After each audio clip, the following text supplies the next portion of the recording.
My understanding of your teachings is that thought stimulates vibrations, which stimulates emotion, which stimulates... The thought is vibration. Okay. Which stimulates thought again. Okay.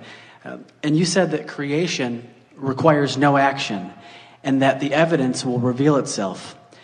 So here's my question. That's mostly right. Thought and vibration are one and the same. And a practiced thought is a practiced vibration that equals a point of attraction.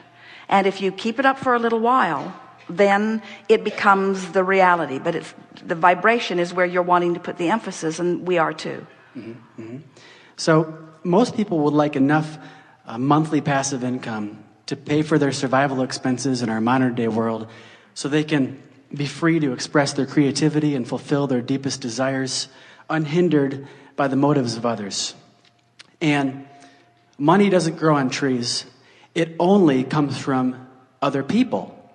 And the only way to get money from other people is to either steal it or to create value which people will pay for.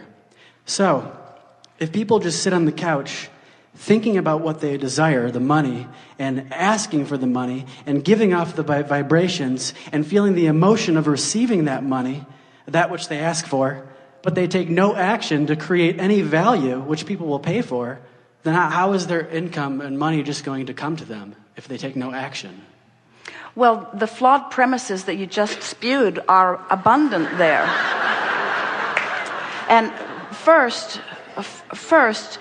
here's the biggest assumption that you are making, that as we resolve it, it will be easier to hear everything else.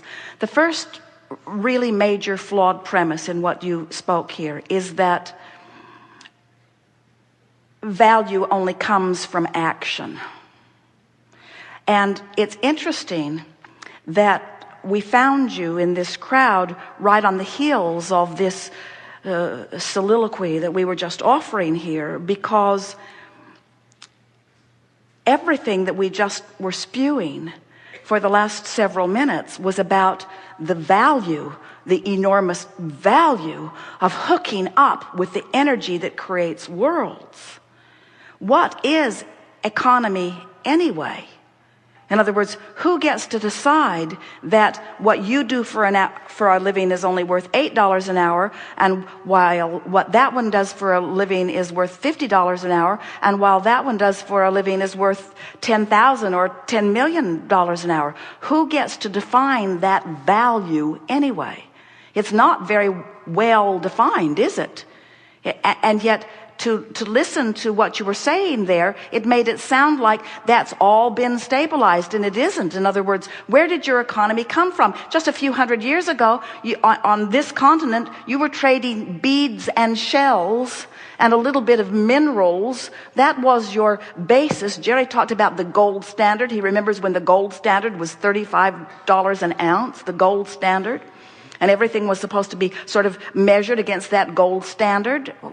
There are no standards like that remain consistently. Who gets to define value? You're going to come round to understanding that the only true value that you can ever reap the reward from or experience the benefit of is the value of alignment with this energy that creates worlds. What kind of monetary value do you put on that? Do you ever hear anyone say, well, I've been so well for so many years, and there are so many people out there who are sick, and I've been using up all the wellness value for so long that I've decided that I'm going to be sick for a while to allow more sick people to be well, because I've been getting more of than my fair share of wellness. You never say that, because that value, you don't see it as a pile of something that can be divvied out. You accept that as a vibrational relationship in some way. You haven't really defined it. Humans say, well, that one's just unlucky in sickness and that one's just lucky in wellness.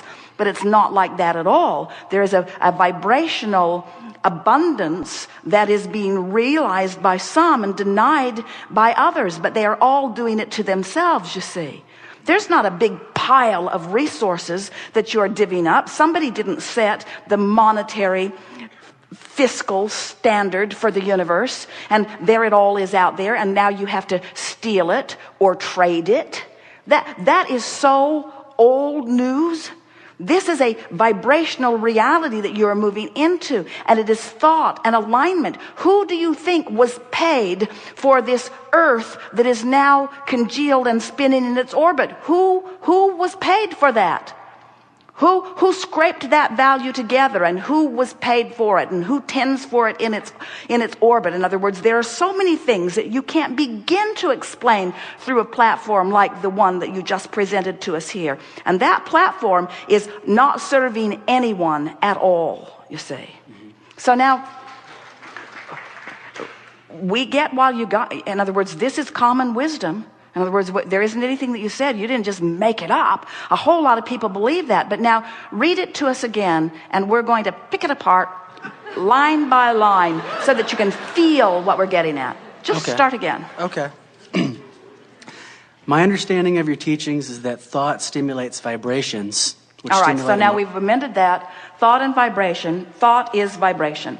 And law of attraction brings more thought to it. So when I think this thought and I hold the frequency of it for as little as 17 seconds, another thought like it is going to join it. And you're calling that stimulation of thought. And we say yes. When you keep a vibration going, law of attraction is going to make it bigger and bigger and bigger. Whether it's something wanted or unwanted, it will get bigger by focus to it. And so you don't have to do anything. You can just sit there and sit in a chair and focus like this.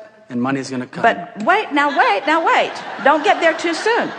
Focus, but focus is doing something. Focus is harnessing the energy that creates worlds. In other words, that's like saying, you don't have to do anything. You just have to focus.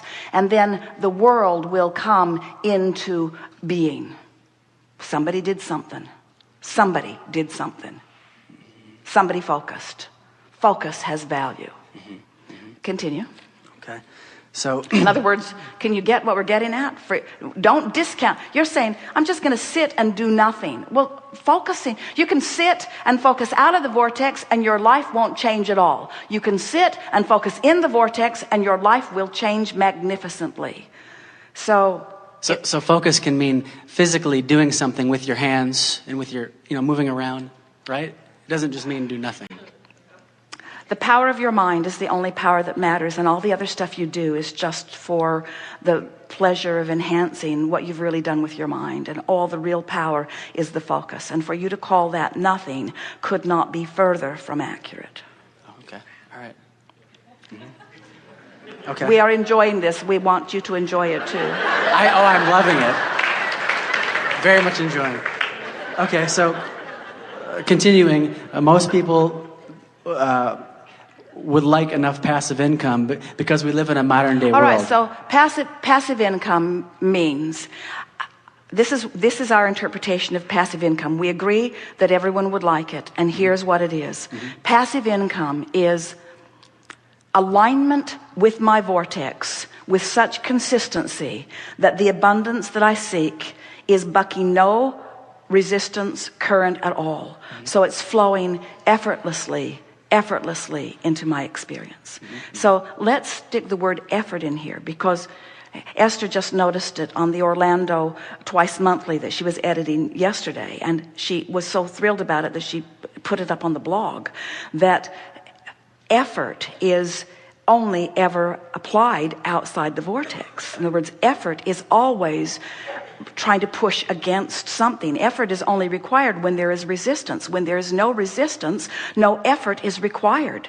So let's put the word effort in here. So when you say passive income, meaning I want income that flows without constant renewed effort.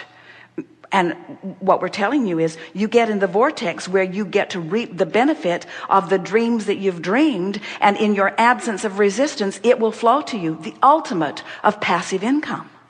The ultimate of passive income.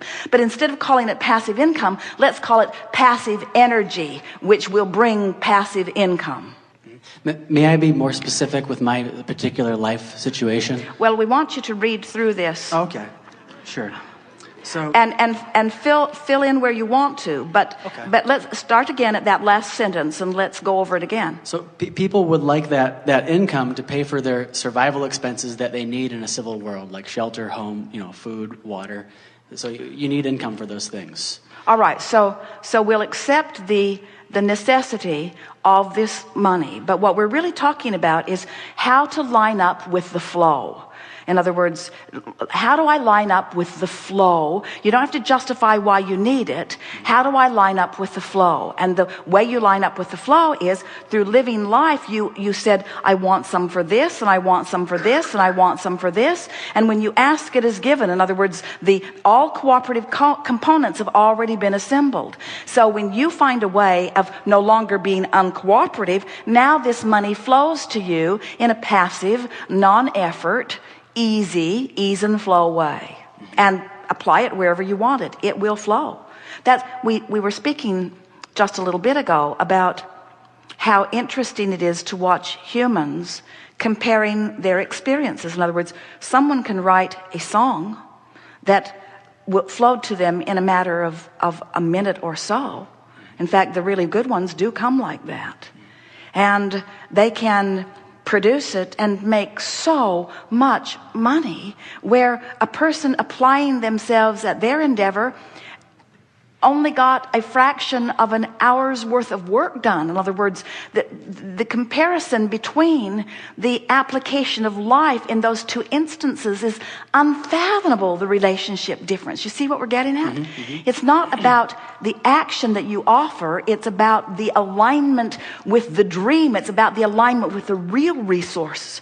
We're talking about tapping into the energy that creates worlds and flowing it through your experience. And a really good place to start is to look around at the vast differences in the way people are living their lives.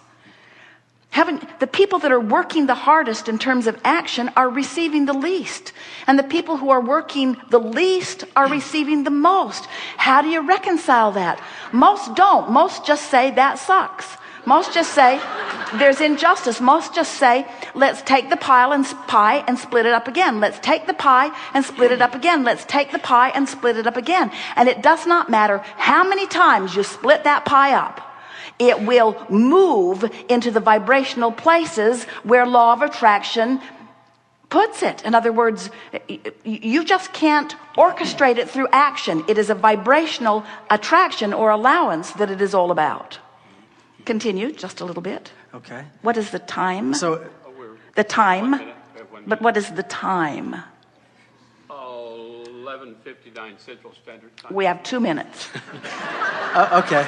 So people want this income, I believe, so that they can be free to express their creativity and fulfill their deepest desire, their source. All right. So people want it so that they will feel better. You say they want it so that they can satisfy this and this and this. What they want is alignment, and alignment brings money. And what you're saying is they want the money so that they can then observe alignment. And we say they want the alignment which will bring the money. They want the alignment. What they want is the alignment.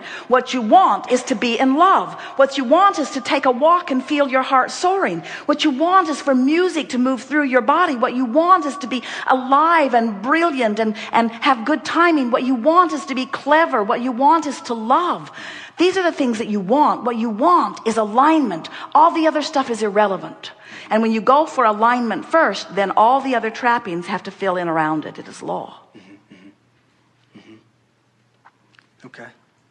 So the point of the whole entire question is just simply trying to understand how you can create what you desire without taking physical action. And what we're saying is you've already created it with all that you've been living, and it's waiting for you, offering a signal, and all you have to do is hone in on that signal. And you can tell when you're honing in because you're feeling better, and you can tell when you're getting closer because you're feeling lighter, and you can tell when you've really honed in because you believe, and you can tell when you consistently honed in because you just know life is good, and you just know you're stable, and you just expect it to be good. And now you're moving through life doing the action which is delicious doing the action that supports your knowledge of well-being. In other words, oh, you'll get tuned in and you won't cease to act. We promise you, when you're tuned into the energy that creates worlds, the inspiration to call this person and go there, the inspiration will flow through you. You'll be the busiest, most active person that you've ever known in your life. But the inspiration comes first and inspires the action. The action doesn't create.